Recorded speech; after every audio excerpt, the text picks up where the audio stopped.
જો ભાઈ આખે આખું છાણથી લીપેલું ઘર. પેલાના જમાનામાં જો ફાનસ માંડીને આવું બધું હતું. જો ઝાડવું, ભૂરો, ફાનસ, ફળિયું, કૂવો, તુલસીનો ક્યારો, મકાન બધું છે. ઘર છે, જોઈ લો કેવું છે. જોઈ લો તો ચૂલો છે.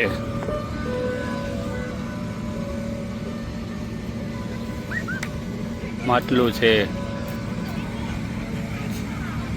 કેવું સરસ ઘર છે, અદ્ભુત.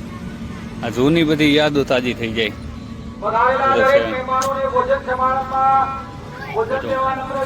કમ્પ્લેટ છે. કેવું લાગે મકાન? ભોજનશાળામાં સાફ સફાઈ રાખવી જરૂરી છે.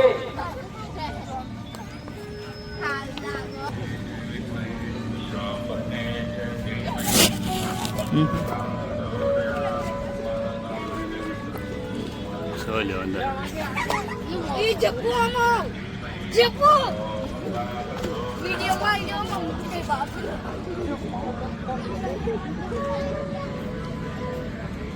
છ દરવાજા. પર્સ બી આવી ગયા, જોઈ લ્યો ગાયોના ગોબરના. જો ભાઈ ગાયના ગોબરમાંથી બનાવેલા ચંપલ છે, જોઈ લો. નવીન આઈટમ એક. શેના માટે છે બોલો તો?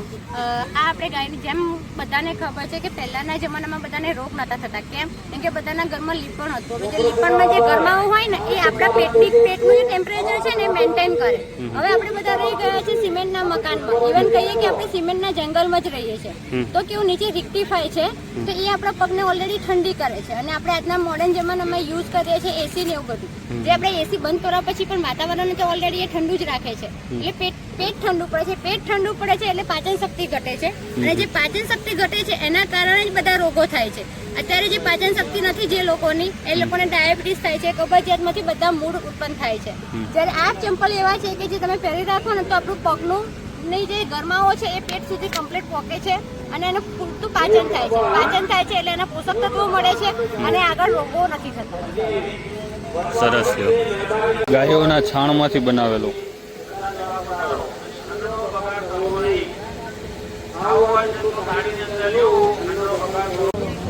જો મિત્રો એ પારેવા.